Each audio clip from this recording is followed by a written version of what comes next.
পারস্য উপসাগরে মার্কিন নৌবহরের উপস্থিতিতে যুদ্ধের দামামা বাজছে ইরান ও যুক্তরাষ্ট্রের মধ্যে। সম্প্রতি সরকার বিরোধী আন্দোলন দমাতে দমনপীড়ন চালিয়ে দায়ীদের মৃত্যুদণ্ডের হুঁশিয়ারি দেয় ইরান সরকার। এরপরই ট্রাম্প হুমকি দেন, বিক্ষোভকারীদের মৃত্যুদণ্ড দিলে ইরানে হামলা চালাবে যুক্তরাষ্ট্র। শুধু তাই নয়, ক্ষেপণাস্ত্র কর্মসূচি সীমিত ও পরমাণু অস্ত্র তৈরি বন্ধেরও আহ্বান জানায় ওয়াশিংটন।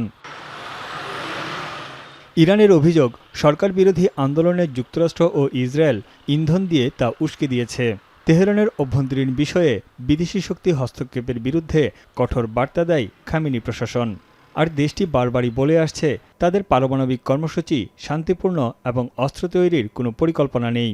তবে দেশের জনগণের স্বার্থে পরমাণু কর্মসূচির বিষয়ে সরকার এককভাবে সিদ্ধান্ত নেওয়ার অধিকার রাখে বলে জানায় ইরান। চলমান উত্তেজনার মধ্যে অবশেষে কূটনৈতিক সমাধানের পথে হাঁটছে দুই পক্ষ। বার্তা সংস্থা রয়টার্স জানিয়েছে, আগামী ৬ ফেব্রুয়ারি তুরস্কের ইস্তাম্বুল শহরে পরমাণু ইস্যুতে আলোচনায় বসছে ইরান ও যুক্তরাষ্ট্র।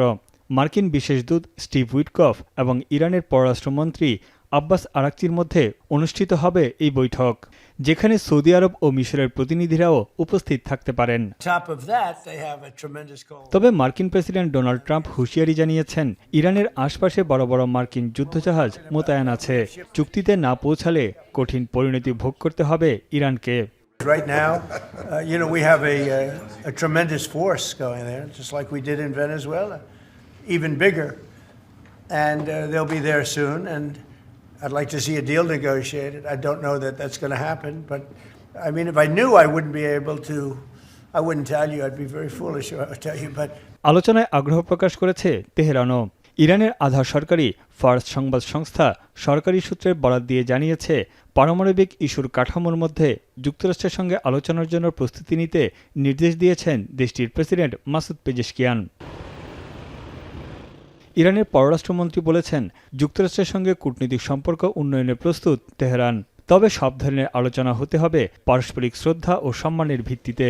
তারা হুমকি বা বল প্রয়োগ করলে ইরানও একই পথে হাঁটবে।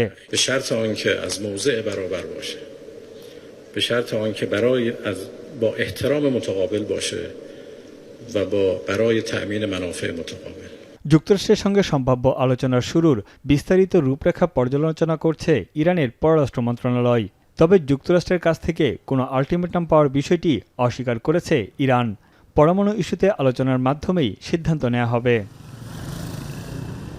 গেল এক দশক ধরে বিভিন্ন পর্যায়ের আলোচনায় একমত বা বিশ্বস্ততা অর্জন করতে পারেনি দুই দেশ, যার চূড়ান্ত পরিণতি দেখা যায় 2025 সালের জুন মাসে।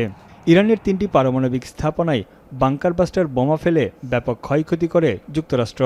যদিও এরই মধ্যে ধ্বংসপ্রাপ্ত 2টি পারমাণবিক স্থাপনা সংস্কার করেছে ইরান। এসব স্থাপনার উপর নতুন ছাদের ছবি স্যাটেলাইট চিত্রে ফুটে উঠেছে।